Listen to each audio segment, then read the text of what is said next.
Hey everybody, this is Tracy here with another edition of A View from Tracy's Point, and we are here with day 2 of the infamous RSK trial, the United States versus Robert Sylvester Kelly.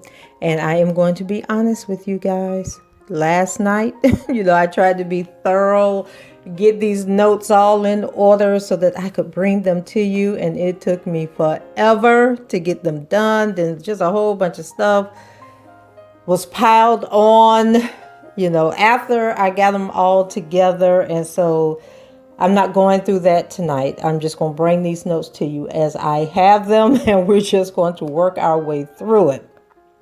So I was trying to wait for this lady on Instagram to post her final update. Her name is Tamani Adams, and I believe she says on Instagram that she is a federal defense attorney. And tomorrow will probably be her last day covering the case. She said in one of her IG posts that unless somebody is willing to pay her to continue showing up at the court and at the courthouse and covering this case, that she's only doing it, she only committed to 3 days. And I think that is the same thing with some of the other people that were covering it on Twitter. They basically go out, they cover for a couple of days, and then they wait to see if somebody picks up their coverage and wants them to write. And if not, then they move on because they really don't have a vested interest in what happens in this case. And I'm starting to see that with a lot of the stories that are being put out about the case.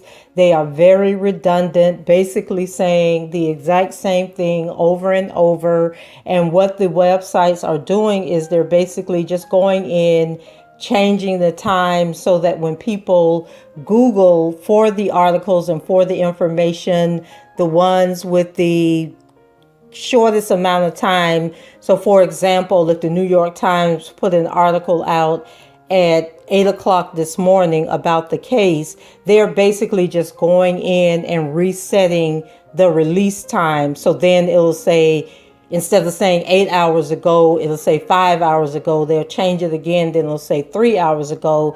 And you're thinking that it's a new article, and they'll change the headline. And then you get into it and you find out that it is basically the same old article that you had read, 12 hours ago. I am noticing that the people that, started out at the beginning of the week covering this are not as gung-ho as they were. A lot of them are, just really sharing what the prosecution is saying. They're not going into detail about what the defense is saying.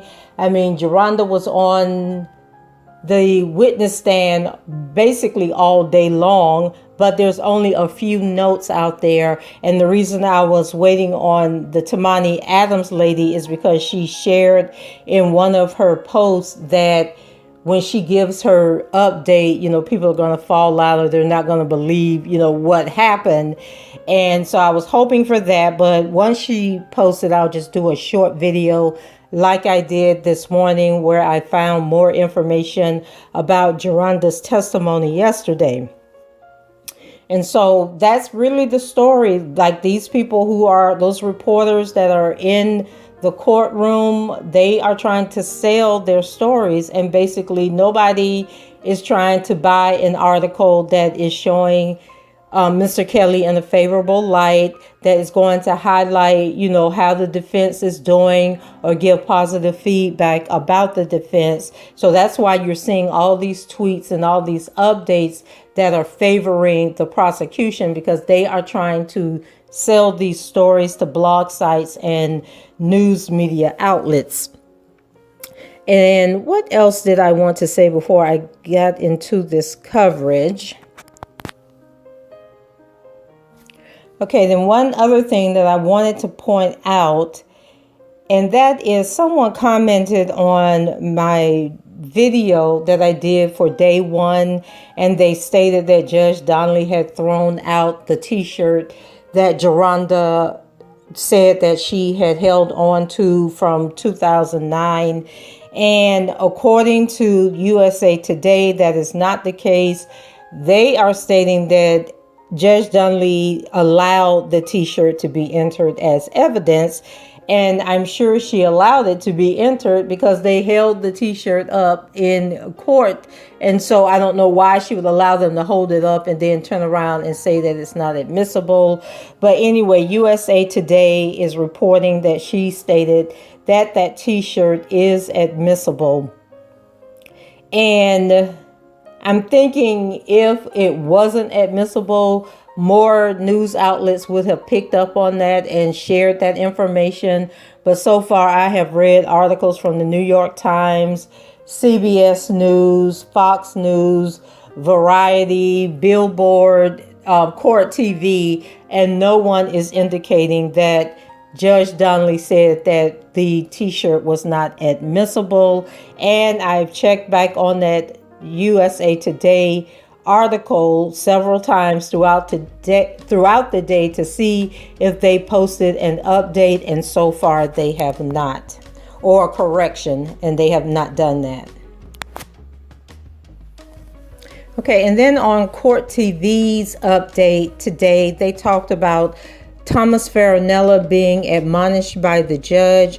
I can't remember if I read these tweets to you that he posted a couple of days ago about the case, but basically Judge Donnelly told him that he violated the rules that she set forth about talking publicly about the case. And so one of the tweets said, after all, the RICO enterprise is based on a series of independent relationships and events that the government is trying to patch together like different types of fabrics and trying to pass it off as silk. And there were, I think it was one or two more tweets that went along with this.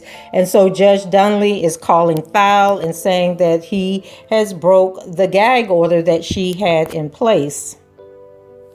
And so after she admonished him, the Court TV reporter also reminded the host that she was talking to about yesterday when Nicole mentioned, that this isn't a RICO case, that, R. Kelly isn't John Gotti. And then the judge stopped her and admonished her and basically said, I approve the charges. You had the opportunity to ask me to dismiss these charges and I chose not to. So you got to live with it, basically. And so they were kind of leaning towards maybe the tweet that went out. Nicole, interjecting the comments that she did yesterday is part of the strategy to reinforce to this jury that these charges that he's being charged with are not a RICO case, that this is not consistent with a RICO case just because you don't like the way that he handled his relationships, that some of these things, I guess you could charge differently, but they shouldn't be under a RICO case. And so just real interesting how we can't get any information on what is going on when the defense is up there. And so that is my biggest concern, but we're not going to delay. We're going to go ahead and get into my notes. And hopefully this will not be as long as it was yesterday. And so as I told you all, there are several people, that I was following who yesterday was, really getting the tweets out there. Today, not as much. I wasted a whole lot of my day, trying to find news stories, trying to find tweets, from what was going on in the case, with more updated information.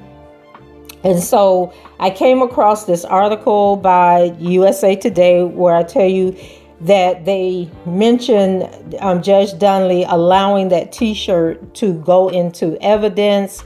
And so I'm just going to read this to you. It says, later prosecutors called a new witness, Kelly's primary care doctor. Now, y'all, let me brace y'all for this. What I am about to read. So this article here actually came out later today. This isn't the original article. I think it's further down in my notes. But this particular article, I think, kind of ended the day today, where they called R. Kelly's personal doctor to the stand to talk about whether or not he has the herpes. Okay. And I'm wondering if this guy, remember when he was released on bond and there was this white lady in the Sprinter with him? Remember when they went to McDonald's afterwards and everybody was like, who is that white woman? Who is that white woman? And then it came out that she was the wife of his doctor. So I'm thinking that this guy is the doctor that they were talking about. So from USA Today, later prosecutors called a new witness, Kelly's primary care doctor, Chris McGrath, who testified under subpoena that he was Kelly's doctor for 25 years until 2019, and also a social friend who visited his home for parties and dinners. Prosecutors whose charges against Kelly include knowingly infecting some of his accusers with an STD, introduced more than 200 pages of Kelly's medical records as evidence. McGrath testified about visits from Kelly, who he said complained of various genital ailments over the years. In June 2000, Kelly came in for an irritated penis. McGrath said he ordered a herpes test, which came back negative, but he told the jury that depending on timing, such tests can have false negative results. I did not conclude he did not have herpes at that time, he testified. He prescribed a medication called Valtrex to treat some of Kelly's symptoms. He said but could not say specifically when he concluded Kelly actually had herpes. He said he called in Valtrex prescriptions for Kelly so often I remember the phone number of that Walgreens, Kelly's preferred pharmacy. On cross-examination, one of Kelly's lawyers, Nicole Becker, called into question the doctor's eventual diagnosis of herpes. I feel that 100% he has herpes, McGrath said. When she asked if Valtrex was used to treat anything other than herpes, McGrath said he uses it to treat herpes. And just for the record, Valtrex is used also for the chicken pox. It's used for canker sores. It's used for shingles. And I think there was some in the cold sores that you get in your mouth. That form of herpes is what Valtrex treats. And then on redirect, prosecutors sought to clarify McGrath's testimony. Under their questions, McGrath said he did diagnose Kelly with genital herpes.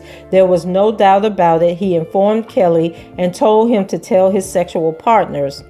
Earlier, and then that was it, I think, on the herpes whole thing. But remember, this doctor says he can't remember when he told him definitively that he had herpes. So earlier, Deborah O'Canick, one of Kelly's defense lawyers, began cross-examining Jerhonda Pace by trying to show she mixed up dates about her encounters with Kelly and that she deceived him by at first lying about herself and her age. Now keep in mind, Jerhonda was on that stand, had to been a good 6 hours. But only a few things came out about that testimony. And so everybody is trying to figure out how to get our hands on the full transcript of that testimony. And basically when you order transcripts, they cost like $5-6 a page, and you figure that they're probably consuming like 100 pages a day. So you're talking about $500-600 a day for these transcripts. But if my understanding is correct from the information on U.S. Court's website, once somebody orders the original transcripts, they now have a file. And then if somebody comes in and order after the original transcript is created from a request, then it's only like $1.25 a page. So you're still going to pay quite a bit of money per day for these transcripts. You're figuring 8 hours of testimony. You're talking about a lot of pages of transcripts. And I don't know who wants to pay that money. I know I'm not trying to pay that money. So maybe we can do a GoFundMe to get these transcripts and chip in, and then create a web, put them, hell, I can put them on my website, and then people can go in and download the PDFs or something like that. But I know I'm not paying that kind of money to get the transcripts. So hopefully this lady that I'm waiting to post her information will give us some good information. And then I'm also going to reach out to her and ask her how much, would she charge to come back each day to, for the duration of the trial, maybe get her to come back a couple of more days or for a few hours a day, that type of thing, because she seems to be the only person that is really giving it to us straight with no chaser. Okay, so let's go on. It says, earlier, Deborah Canick, one of Kelly's defense lawyers, began cross-examining Pace by trying to show she mixed up dates about her first encounters with Kelly, and that she deceived him by at first lying about herself and her age. You were in fact stalking him, right? Canick asked. That is not right, she responded. Canick asked whether she remembered once telling someone she drove by Kelly's house over 30 times. She said she didn't. Did she remember having a video recorded of herself waiting outside of Kelly's home? Yes, but she couldn't remember if she was alone. Did she remember how many times she waited outside of his home? And she replied, I recall at least once. Does she still hope to be in a relationship again with Kelly? Pace denied that. A key element of Kelly's defense, asserted by his lawyers, is that the singer was victimized by groupies who sought him out at his concerts, then turned against him years later when public controversy about his alleged sexual abuse of women and girls exploded in the media.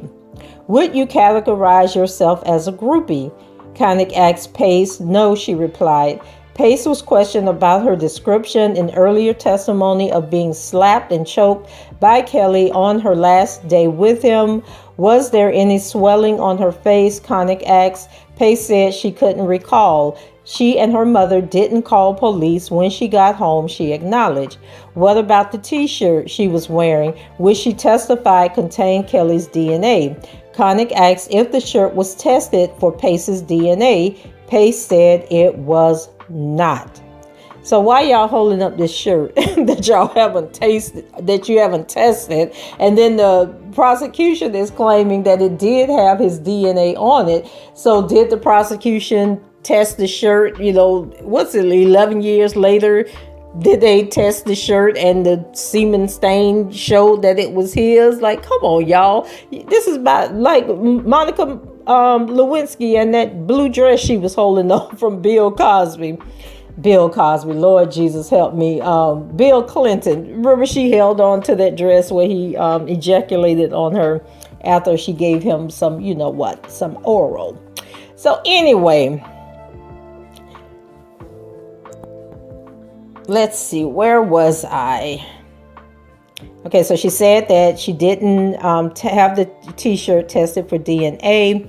Then multiple photos of Pace as a teen, including one of her holding a news article about Kelly's 2008 trial on CP charges in Chicago, of which he was acquitted, were entered as evidence. Pace, curious and a big fan of Kelly's music, testified Wednesday she saw Kelly in person for the first time during that trial when she showed up outside the courthouse. When the defense asked her if Kelly blew kisses at her outside of the court hearing in 2008, Pace said yes. Now we know this child lying because from all the pictures we saw, he was looking at her like, girl, why is you following me? Like, why you being a bugaboo? But she said he was blowing kisses at her child. So Canick asked Pace about her memory for phone numbers, about her meetings with prosecutors before the trial began, and about how much money she's made from her public discussions of her time with Kelly, including a YouTube video she published in 2017, TV interviews, Instagram posts, and a book. Pace says she was compensated only for the book she published, making more than $25,000, but less than $100,000, she said. Now, that's a big difference. That's a $75,000 difference, girl. Why is you stretching the range out that far? Like, come on, can we narrow it down? Jerhonda, how much money did you make off of telling these lies? So she said, were the details in the book accurate and with no embellishment? She replied, yes. So Canick questioned Pace about her birthday, the timeline between when she first met R. Kelly and when she first had sex with him. Canick tried to raise doubts about her memory of how old she was at the time, suggesting she had claimed to have aged 2 years from 2008 to 2009. She said her April birthday had not yet occurred when she first met Kelly. And this is something that I have had to repeat time and time and time again. When the trial started, Jerhonda was 14. Her birthday is in April. So after the trial, 2 or 3 weeks after the trial started, she had a birthday and she turned 15. Then she had another birthday in April of 2009. So she would have turned 16 that year. And then it was after that birthday that she stalked and got her butt into R. Kelly's house for that party. At that time, she was 16 years old. And we talked about that back when Jerhonda had a party or something, or she had planned a girls trip on her Instagram, and she was trying to get her followers to go on this girls trip with her, and she was talking about her birthday and when her birthday is. And then that was when I did the math and said, oh, okay, I get it now. But then the party didn't take place. She ended up canceling it for whatever reason. Probably not enough people signed up for it, or maybe that was that when COVID came out? I can't remember, but I know because it seemed like that was in 2019 when she was trying to have that party and she ended up canceling it. But anyway, the defense should have known better than to get up there with this concoction, unless they were trying to go somewhere with it. But this was just simple math that I don't understand why they didn't know this, and why, to me, this would have been an embarrassing moment for the defense, asking her that question and not understanding how the age and the birthday thing went.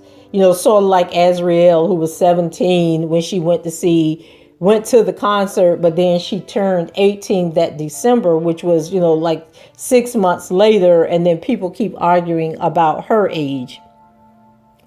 So let's go on.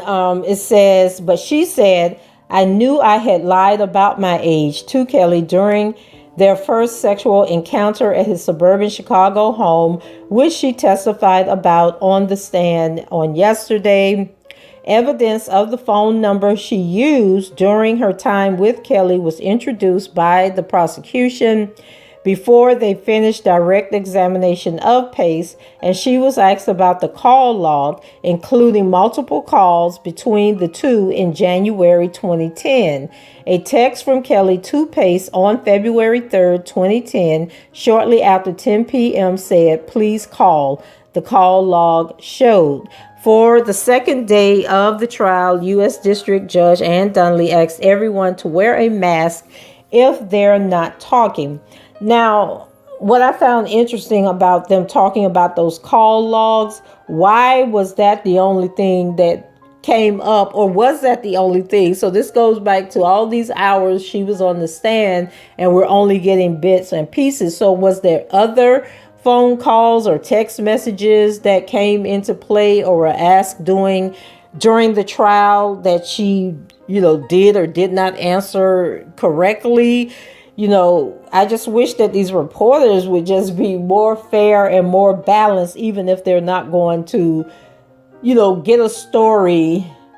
I don't know how that would work. I guess if this is what you do for a living and you need to sell your story to the highest bidder, you have to sell what they are buying. And if they're not buying any articles favoring R. Kelly's side, then what's the purpose of writing them? But I guess they could write them under a fake name and start a secret blog, a blog where they're not broadcasting that it's them, and then get the information out that way, because I'm sure his supporters would support that endeavor, if they did something like that. So moving right along, let's go to Megan Crapo. I'm not sure how she pronounces her name, and I believe she is the one working with Jason Mesner with the Chicago Tribune, I believe. And so it says, bike outside the Brooklyn Federal Courthouse for the trial. Today, a group of diehard Kelly fans got here before dawn, before all the reporters, to stand and wait at the front of the line.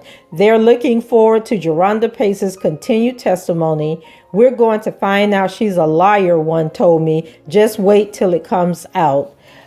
Further dispatches, and then I think she was trying to say that by the supporters being there, it's going to delay the reporters getting into the trial. But she wrote further dispatches from the front of the line. So I'm not sure. I'm just interpreting that to mean that she was mad that the reporters were going to be further back in the line with these people trying to get into this trial. And then speaking of getting into the courtroom, there seems to be some discrepancy. Now, Judge Donnelly said that there were going to be two overflow courtrooms for the public and the press to sit in and watch this trial take place on monitors. So some people are saying that there were only 6 seats in the one for the public, like they put the reporters in their own room, and then the room that the regular spectators are in, that there were only 6 people. Then other reporters are making it seem like there was more than 6 seats. I'm thinking if it was a courtroom, then if there were 2 extra courtrooms that they're using, then there should have been way more than 6 seats, unless they're saying that there's social distancing. So they're limiting the number of people that can be in the courtroom. But if you're in the courtroom where the trial is taking place, you have enough room for 12 jurors, 6 alternates, all the defense team, all the prosecution team. So you should be able to put just as many people in these overflow courtrooms, unless they're not using courtrooms, they're using conference rooms or something. So still haven't gotten clarity on that. And so then she goes on and says, also, per Noah Goldberg, Kelly's former tour manager is scheduled to testify today. Prosecutors say he bribed an official to get 15-year-old Aaliyah a fake ID so Kelly could marry her. And then I don't think that Demetrius Smith testified today. I believe they kept Jerhonda on the stand so long that they decided to put the doctor on because that was going to be pretty short. So then it goes on to say, today could be a long day. Jerhonda Pace is expected to continue her testimony, and I've got a feeling the cross-examination will be lengthy. Kelly's defense criticized her at length in opening, saying she is a liar who adored Kelly up until she had a book to promote. On further questioning from prosecutors this morning, Pace testified that Kelly wanted her to wear pigtails and a Girl Scout outfit when they had sex, y'all. That's basically consistent with what she said previously in interviews. I've never heard Jerhonda say that before. Have y'all heard her say that about the Girl Scout uniform? Now, I didn't watch all of Surviving R. Kelly because that was just too much for me. But maybe she said it there and I haven't read her book. But somebody did post some pages from her book and I thought I read through them and I didn't remember seeing that about the pigtails and the Girl Scout outfit. Sound like some role playing to me if you ask me. But anyway, Cross just started. Pace testified previously that after her first encounter with Kelly, she got uncomfortable and told him she was 16. Defense, but you were not so uncomfortable with the situation that you said, hell no, I'm not taking off my clothes. I'm going home. Now, remember, this was Devereaux Canick. He did the cross-examination. Nicole Becker did the opening statement. And then Canick took over. Now, what I thought was going to happen is that after Canick finished with Jerhonda, then I thought that the prosecution was going to come back and clear up some of the stuff that she said that they found troublesome. And then Nicole would have came back and did a recross, to basically counter what the prosecution said. But it doesn't seem that Nicole ever got up and questioned Jerhonda. And then they may have chosen Canick to do it because of some of the stuff that came out, that Nicole, I guess, was stuttering and referring to people as girls and that type of stuff. So maybe that's why she didn't question Jerhonda. So it says updates from cross-examination of Jerhonda Pace, which is expected to start up again in the next 10 minutes or so. At this rate, she could be today's only witness. Pace, who throughout her testimony has been unflappable to the point of monotone, began to cry when prosecutors had her read from a journal she wrote after her final encounter with Kelly. So the prosecution did come back up after Devereaux finished. She read, I went to Rob's house and Rob called me silly. He called me a silly bitch. Rob slapped me 3 times and said if I lied to him again, it's not going to be an open hand next time. He spit on my face and in my mouth. Now, child, ain't that what Lanita Carter said he did to her? And can they verify, are there some kind of forensic test that can test the ink and how old the ink is on the paper? It seems like I've seen that before in a case where they were able to determine whether something was just written like in the past couple of weeks or whether the ink was like years old. Like, how do we know that Jerhonda wrote that the day after this happened? Or did she write this when she decided to write this book? Sort of like the Clarys passing off that letter that they said they wrote to Valerie Payton to take care of Azriel, but the note was still in the binder. So, like, is it one of those situations? So anyway,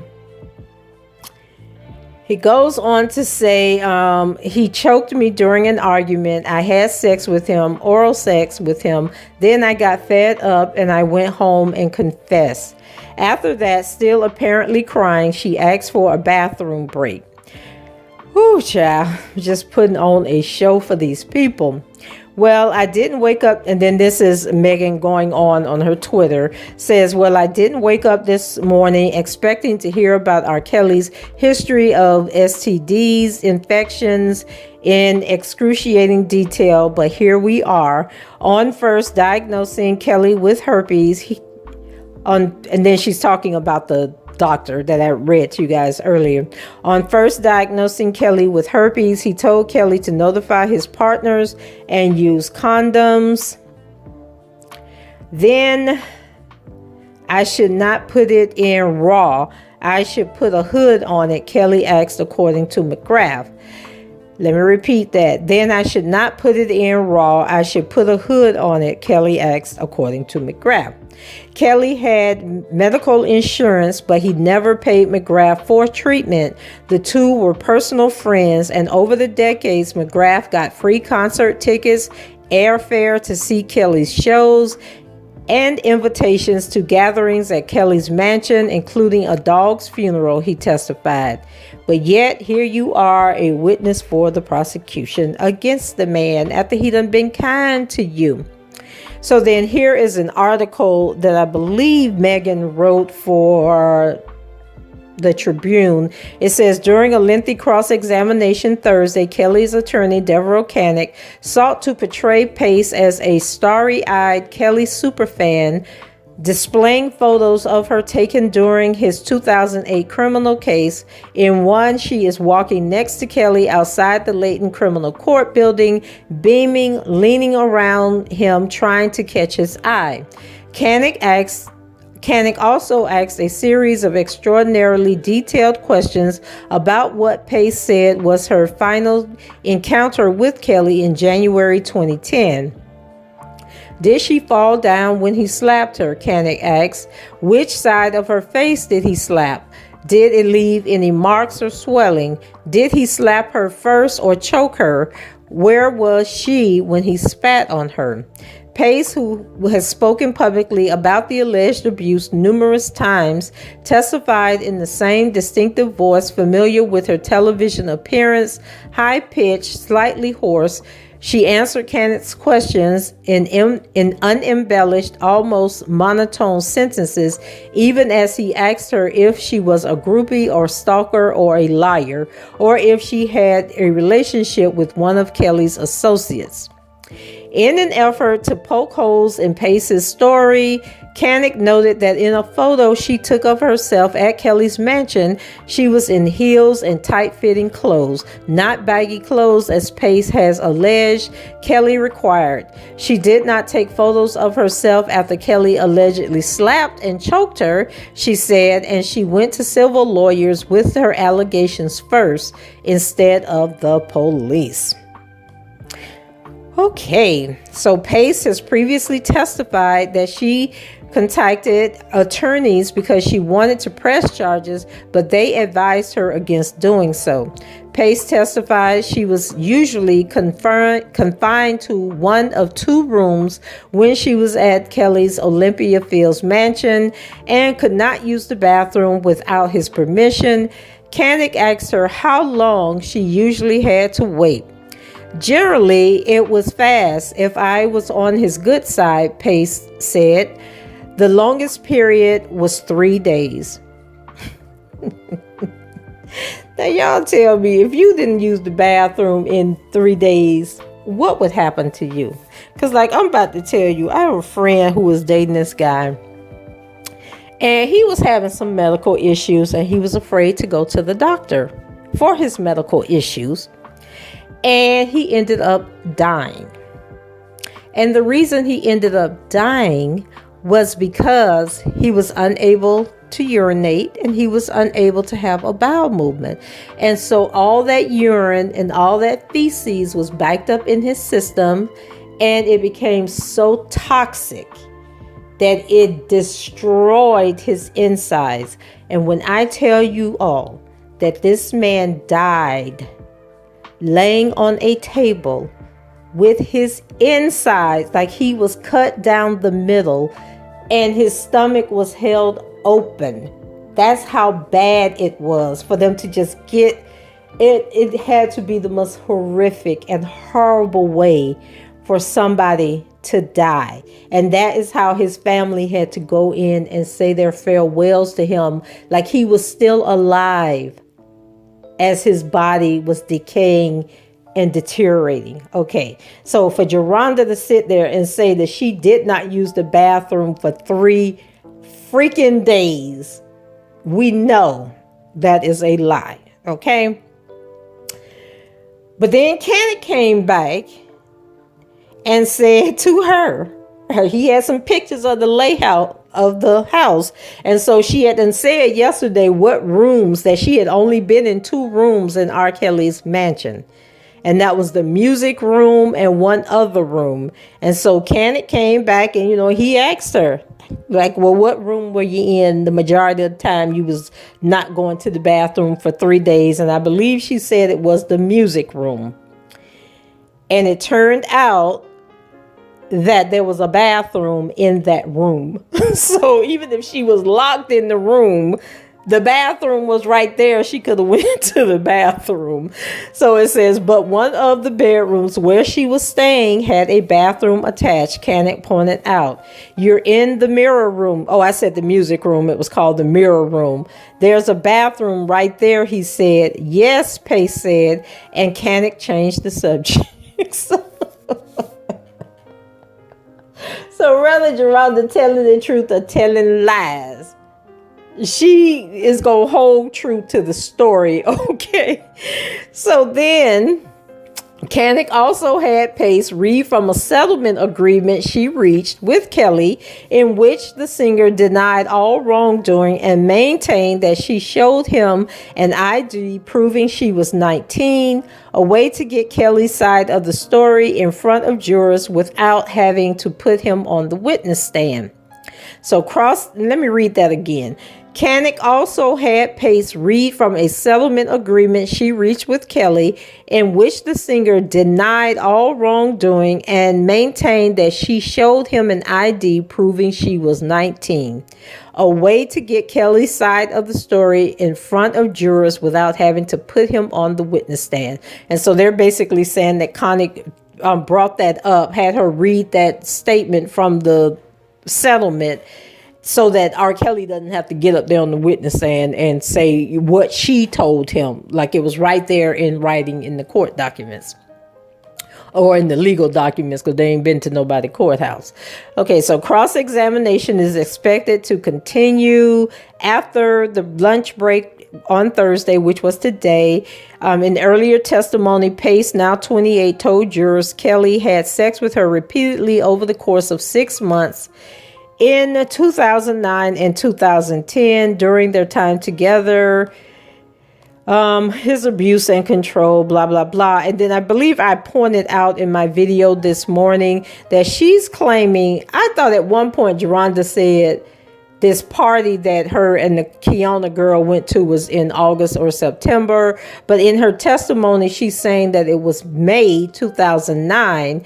But she claims that they were together for 6 months. But if you go June, July, August, September, October, November, the 6 months would have been November, not January. Okay, so look like, I don't know if Kenneth brought that up or if the jurors were doing the math, but that is another inconsistency in her testimony. And then let's see if this is anything. They talk about the fact that she is in the Cook County case on direct examination by prosecutors Thursday. She said Kelly, at least once, he made particular requests about her wardrobe. And that was the whole Girl Scout thing. I've already read that to you. Then about she made more than $25,000 on her self-published book. Okay, let's read. I got something for y'all. Let's see. Oh, wait, let me finish this up. It says Kenneth later had her confirm in cross-examination that she lied about her age at least twice during her relationship with Kelly. First, during Kelly's 2008 criminal case when she told court officials she was 18, and then again before her first encounter with Kelly in 2009 when she told him she was 19. Pace also reiterated on cross-examination Thursday that she first told Kelly her true age after he performed a sex act on her and she became uncomfortable. The same thing she told prosecutors during her direct testimony a day earlier. But you were not so uncomfortable with the situation that you said, hell no, I'm not taking off my clothes. I'm going home, Kenneth asked, and that's correct, Pace said. Now, let's stop right there because there are some posts on IG from two people that say that they are Jerhonda's sisters. And they don't appreciate Jerhonda getting them caught up in her nonsense. And so let me find them. Okay, so the first one is from somebody on IG who goes by simply Christella. And it says, statement from me and my oldest sister regarding the R. Kelly trial and our sister Jerhonda Pace testimony in New York. And it states, I'm not making excuses for Kelly. However, I will only speak on Jerhonda Pace, whom is my sister, that I no longer have ties to due to her continuously being manipulative, deceitful, and unashamed of the mockery she puts out personally against me and members of our family. Jerhonda was obsessed with Kelly for years. She stalked him and lied about her age to get near him with the goal of obtaining money, attention, and fame. Our family for years tried placing her on the right path, but she had her mind made up since a young teen that she was in love with him, and that was that. It is not fair for other members of our family to be mocked and ridiculed with her claims that no one cared about her and that she apparently had some awful childhood. No one could tell her anything, and that was the honest truth. When I was younger, I continuously supported her despite finding many inconsistencies in the things she said, even as a young child and as a teen. However, I wanted to believe her and didn't ever question her. Unfortunately, it took me getting into my 20s to realize the many lies she spread and to be able to see past the fact she was my sister, but that she was a mentally sick person that will lie on any and everyone to avoid taking accountability and find something to gain. I am only here to set the record straight on our family and make it clear from a direct insider. We had no parts and want no parts either. Thank you. Best of luck to her and others. And then the other sister came in, and her name is Tanyika Brown. And it says, I've kept silent for the most part out of respect for our family. However, even I eventually have a limit, especially when lies are being spewed in regards to subject matter that is extremely sensitive and private to me.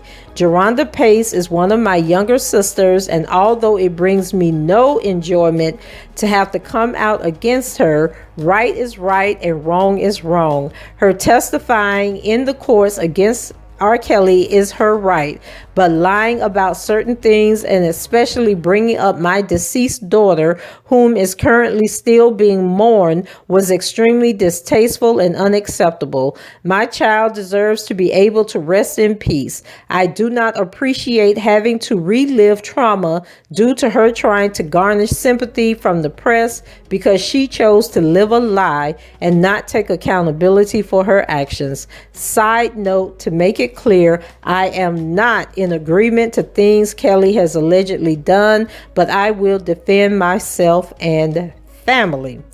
And that allegedly is from Tanika Brown, who says that she is Jerhonda's sister. And then the first one I read is from another person, simply Christella, who says that she is also Jerhonda's sister, and they sick of Jerhonda.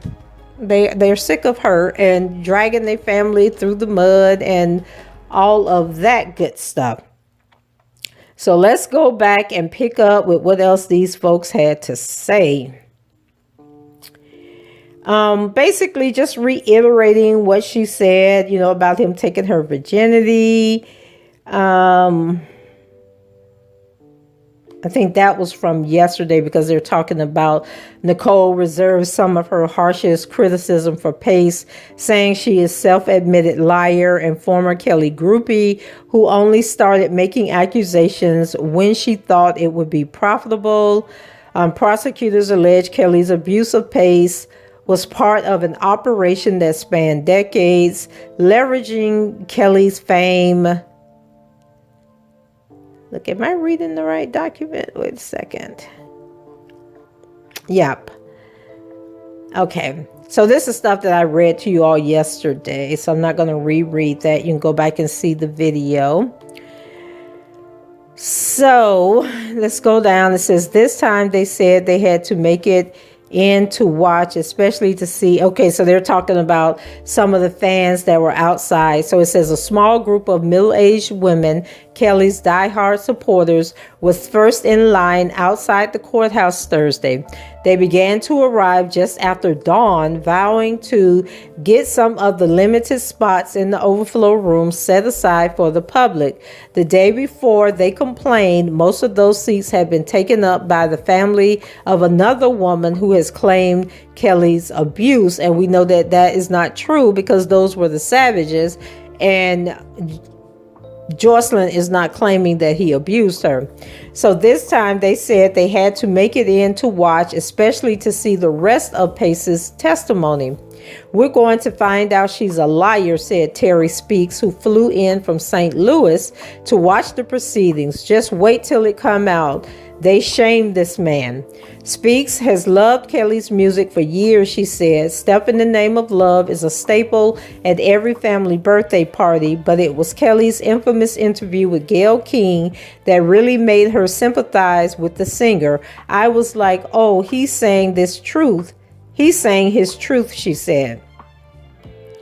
And once he was locked up on the federal charges in July 2019, she wrote him regularly, sent him study Bibles and religious books. Once he even called her from jail to thank her for her support. Oh, that was sweet.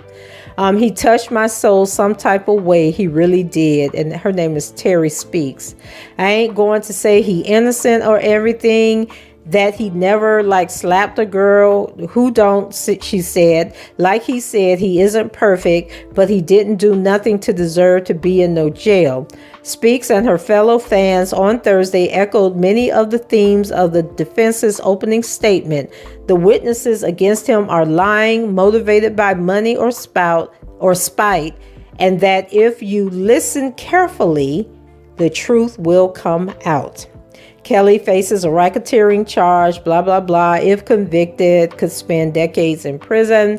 Also reportedly slated to testify Thursday. Once again, they talk about Demetrius Smith, which we know did not testify. So maybe he will testify tomorrow. So that was it for Megan. Now we move on to Julia Janae, who is with Court TV. And so she writes, day 2 of the case against R. Kelly begins with testimony and cross-examination of Jerhonda Pace, Jane Doe number 4. Defense attorney Devereaux Canick is questioning her about the times she lied about her age when she was a teen. Pace shared her story publicly on Surviving R. Kelly. Accuser Jerhonda Pace testified yesterday about Kelly's strict rules for his girlfriends, asked permission to use the bathroom, wear baggy clothes around other men. On cross today, the defense presented a photo of her in tight clothes while at Kelly's house in either 2009 or 2010. Earlier this morning, during direct exam, Jerhonda Pace testified that R. Kelly recorded their intercourse, requested she dress as a Girl Scout and in pigtails during sex, and that she later contracted herpes. Defense attorney Devereaux Canick highlights inconsistencies. Jane Doe number 4 told people when she was a teenager, told court deputies she was 18 to get into and view Kelly's 2008 trial, didn't tell her mother she was skipping school to go to the trial. And then I believe Julia Janae may have stated in an article on the Court TV website that they were not asking for ID to get into the 2008 trial. If it wasn't her, it was the other lady named Julia, but they said that that was not the case, that they were not asking people for their ID. They may have asked, how old are you? But they didn't request ID. So then we move over to Pilar Melendez. And as I told you guys, these tweets today were very short. So Pilar Menendez stated, welcome to day 2 of the R. Kelly trial. Today, Jerhonda Pace, who says she was physically abused by Kelly when she was 16, will continue her testimony. She told jurors she first met him in 2008 trial. And so that was the only note that I had for Pilar. She might have posted something else, but I didn't see it. And then Court TV, I think this was on the Court TV website. It says more testimony from Pace. He recalled instructions the defendant allegedly gave her while at his house, including to wear baggy clothes, to remain in her room unless she gets permission, not to use the phone, to call him daddy, and more. She also told jurors that Kelly made her sign a non-disclosure agreement and that he had her write 2 letters. The first said she stole $100,000 in jewelry from him, stole cash from him, worked for him, and that her sister put her up to claiming she got herpes from him. The second letter states Kelly fired her, even though she says she never worked for him. Pace later came forward in the docuseries Surviving R. Kelly. And then Julia Reinstein, and she's kind of annoying. She is definitely for the prosecution and against R. Kelly. But anyway, she wrote, Kelly's lawyer, Devereaux Cannett, questioned Pace, trying so far unsuccessfully to poke holes in her story. At one point, he asked why, when RK allegedly told her to take off her swimsuit, she didn't say no or go home. You just took off your clothes, he asked. Kelly's lawyer questioned Pace about the allegations that she had to get permission to use the bathroom, asking how long she'd wait. Pace said it could be 5 minutes if I was on his good side, but if she was on his bad side, she might have to wait up to 3 days. And then there was an article that was written by her, and it says during their month-long relationship, Pace described being slapped in the face if she upset the singer or violated one of the rules he set for her, such as eating only with his permission, calling him daddy, and acknowledging him promptly whenever he entered the room. One day, Pace did not acknowledge him quickly enough, and the singer responded with fury, she said. He allegedly slapped her, choked her till she passed out, and then spat on her. So, girl, if you was passed out, how you know he spit on you?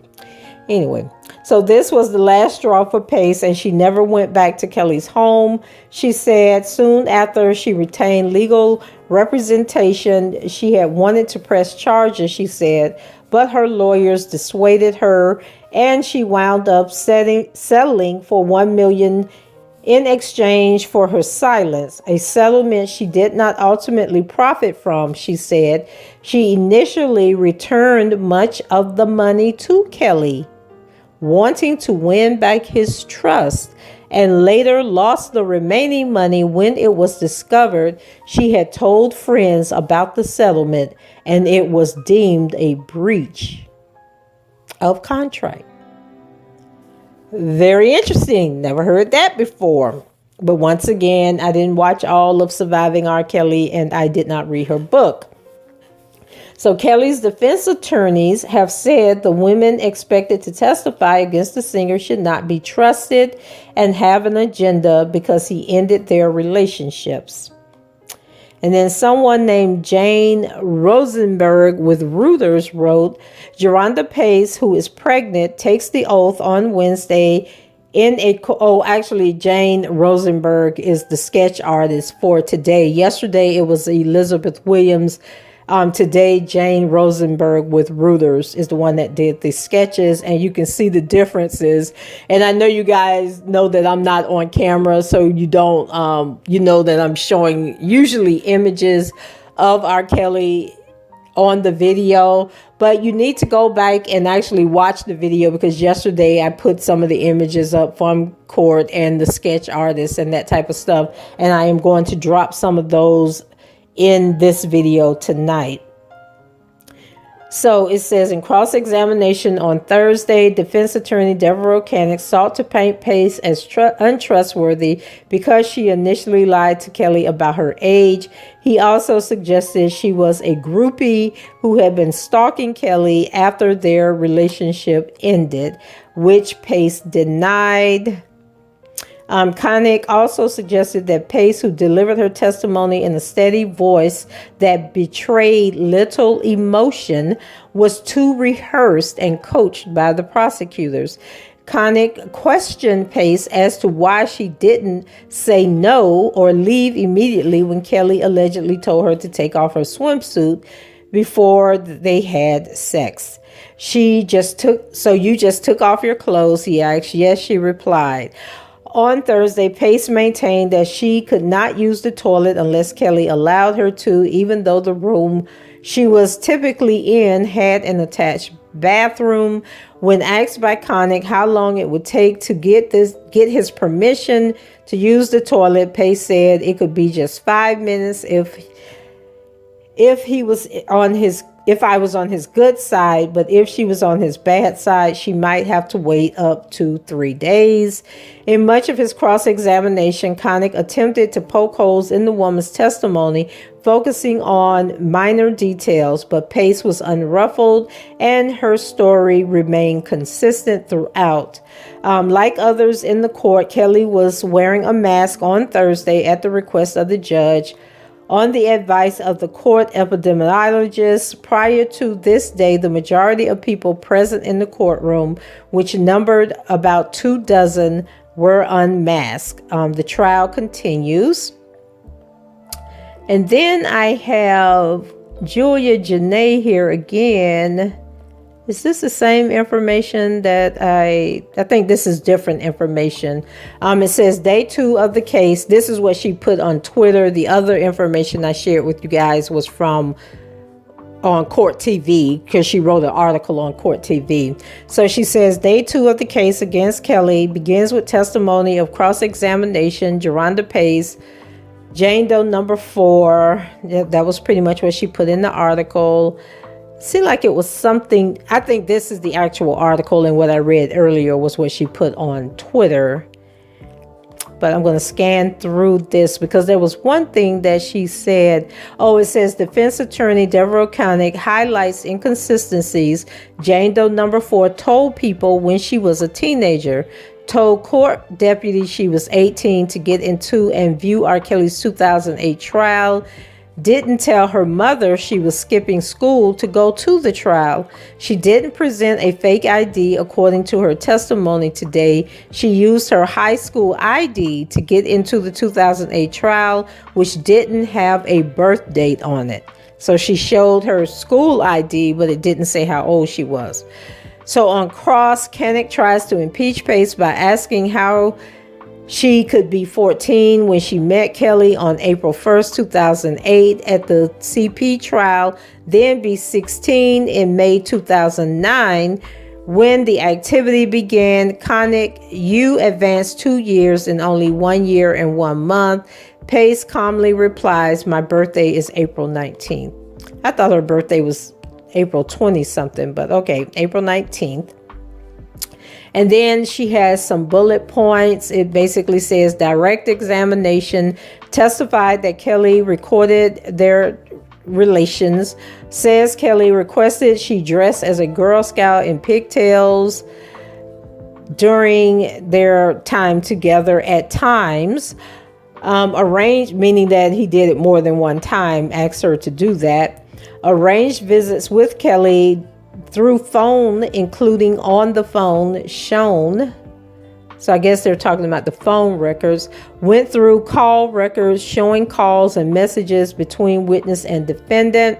Shows images, including one of Jerhonda with Rob tattooed on her body. Later covered it with a black heart. And then on cross-examination, She said began at 10:05 with Deborah O'Connick.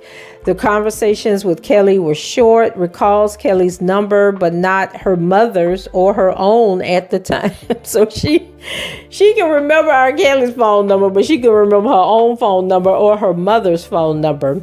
Made calls to Kelly even after initiating a lawsuit. Defense asked if she was stalking him, which she denied. So even after she sued the man, she was still trying to call him. Met with the prosecutors for some 6 hours on Monday. So they had her rehearsing what she was going to say for 6 hours on Monday because they knew she was going to be the first witness, and knows the prosecutors on a first name basis and went over questions with the prosecutors. So they were prepping her for this case. So then, let's see, accuser Jerhonda Pace returned to the witness stand Thursday, blah, blah, blah. Deborah O'Connick, one of the defense lawyers, began cross-examining her, trying to show she mixed up dates about her first encounters. You were in fact stalking him, right? And then she said, that is not right. That was all she said.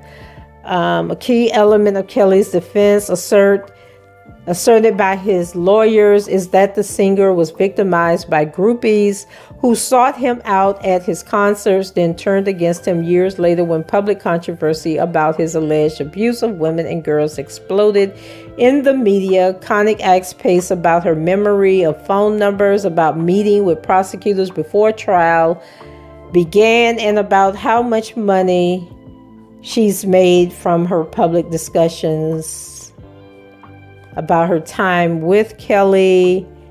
Okay, and then I've already told you, she said more than 25,000, less than 100,000. He asked her, were the details in her book accurate and with no embellishment? And she replied, yes, which we know she's lying about that.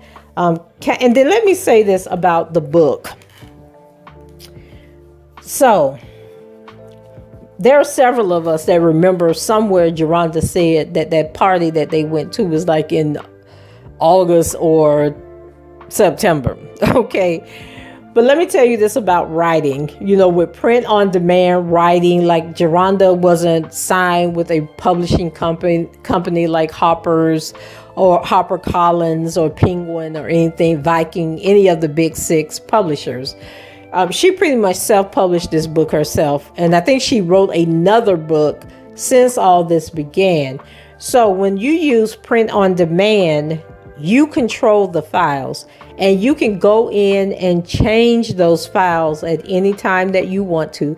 You can go in every other day and change information on the files and reload them into Amazon, reload them to the printer so that when future copies are purchased, people get the latest version. You don't have to say that it's a new volume of the book. You don't have to tell that the book has been re-edited or that you changed information in the book. So be careful when you're reading Jerhonda's book, because you don't know when, like Amazon is going to continue to show the original published date on the book. However, that file that's actually loaded to Kindle or loaded to the printer could have been updated yesterday and you would not know the difference because they're not going to tell you. So it is possible that Jerhonda has gone back and changed stuff in her books to reflect what she's saying today.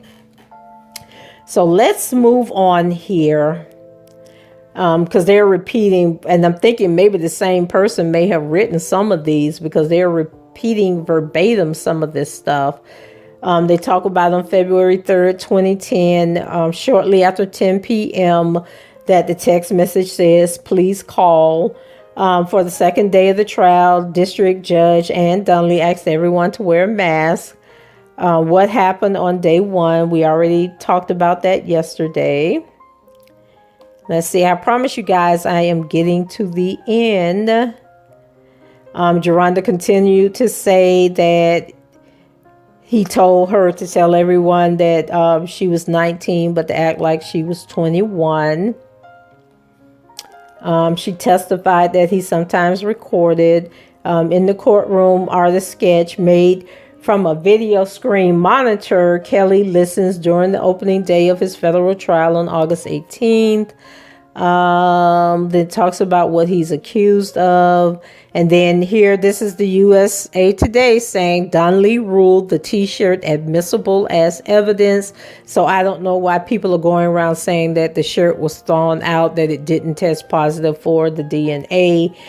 Assistant U.S. Attorney Maria Cruz, one of the 3-member prosecution team, said they will present the jury with evidence of DNA allegedly belonging to Kelly on a t-shirt, in addition to birth certificates, texts, phone records, travel records, prescription records, search warrants, and audio recordings of accusers. So we don't know if they presented that DNA from the t-shirt or not, because it's not contained in any of these documents. Pace is one of the 6 accusers whose stories underlie the charges against Kelly. Then someone named Jacob Shamison, who we're not really going to pay much attention to, because he posted that Jim Derogatis is his hero, and that he has so much respect for Jim Derogatis. So I knew he wasn't nobody that I wanted to be following. But he did make a post today that said, listen to R. Kelly's doctor testify today. I know way more about the details of his herpes diagnosis than any human on earth should have to hear. And then on CBS News, it stated that Elizabeth Geddes, an assistant U.S. attorney for the Eastern District of New York, showed phone records as evidence of communication between Kelly and Pace on the day of the diary entry. Okay, so now I'm going to read to you the IG messages from Tamani Adams, and she is the African-American woman who is the federal defense attorney in the Eastern District of New York, who we have been patiently waiting to post her notes where she says that Jerhonda, whatever happened in the latter part of Jerhonda's testimony, she said it went south. So we don't know what that means. And she's like, I guess it was cringeworthy, and that we're just going to fall out when we hear what it was. And so it says, here's what happened so far in the Kelly trial. Hold on, because it's about to get wild. The government's first witness, Jerhonda Pace, formerly Johnson, is still on the stand. There is a camera pointing directly at Kelly. We can see everything that he does. Per Miss Pace, Rob, her name for Mr. Kelly, like for her to put her hair in pigtails and dress up like a Girl Scout. She also had Rob tattooed on her. The tattoo has since been covered with a black rose. Oops. I always press the wrong arrow when a person has multiple documents. Let me go back. Mrs. Pace's and Kelly's relationship lasts from May 2009 to January 2010. They broke up one day when Kelly slapped her in the face with an open hand and choked her out against a wall. When she came to on the floor, he spat in her face and they had sex. Like, what the hell was going on there? Because you ain't getting slapped me and knocked me out and then think you getting the cookies. So after sex, she wiped the spit and semen off of her face with her shirt and wore the same shirt home. And we already said that is Lanita Carter's story that she's telling there. Then it says, when she got home, she was 16, by the way, she told her mom. They didn't call the police. They ended up calling the civil lawyers that ended up getting her first settlement from Kelly. She ultimately received 2 settlements from Kelly. We will talk about, dang, and I did it again, y'all. We will talk about settlements from Kelly. We will talk about that later. She is now paying one of them back to Mr. Kelly. And that's what another reporter said. The second time she went to Mr. Kelly's home, they had sex. He had her walk back and forth in her swimsuit and take it off. He then gave her oral. According to her, when she told Mr. Kelly her real age, he told her to continue to tell everyone she was 19, but act like she was 21. She introduced her friend Dominique, a female, to R. Kelly too. One time, her and Dominique ran through the security gate at Kelly's home. They didn't have a plan of what Kelly's home. They didn't have a plan of what they were going to do once they got onto his property. They were caught by Bubba, an R. Kelly associate. Jerhonda told Bubba they came to get her heels that she left there. Jerhonda also has Dominique's name tattooed on her because she and Dominique used to date. Mrs. Pace said that the first settlement was for Kelly to buy her silence. His attorney, Mr. Cannon, handed her the settlement agreement and asked her to show him where it says the settlement was to buy her silence. It didn't say that. It said Kelly was settling to avoid the cost of litigation. She said that Mrs. Pace, said that the first settlement was for Kelly to buy her silence. Okay. She's repeating herself on these posts. She said that she signed the agreement without seeing it. So she didn't read what the document said. Her mom signed it too. A few months after the first settlement, she hired another lawyer to sue Kelly again. Then she hired another lawyer. She signed her last settlement agreement with Kelly at the age of 20. And then in another post, she put, when she stayed at Mr. Kelly's home, she would stay in a room with a bathroom, but had to ask Kelly for permission to go to the bathroom. Oh my God. If she was on his good side, he would give her permission, but 5 minutes after she asked. On at least one occasion, she waited 3 days for permission. Gotta get back to court. Talk to you later. And like I said, we are waiting, girl. Tamani, we waiting for you to post this updated information telling us what really happened in that courtroom. Okay? So, anyway, I am going to go ahead and wrap this up. It seemed like there was something else that I wanted to tell y'all. Hold on a second. Let me check some of the screenshots that I saved to see what else I wanted to talk about. Oh, and one more thing from Tamani Adams that she posted.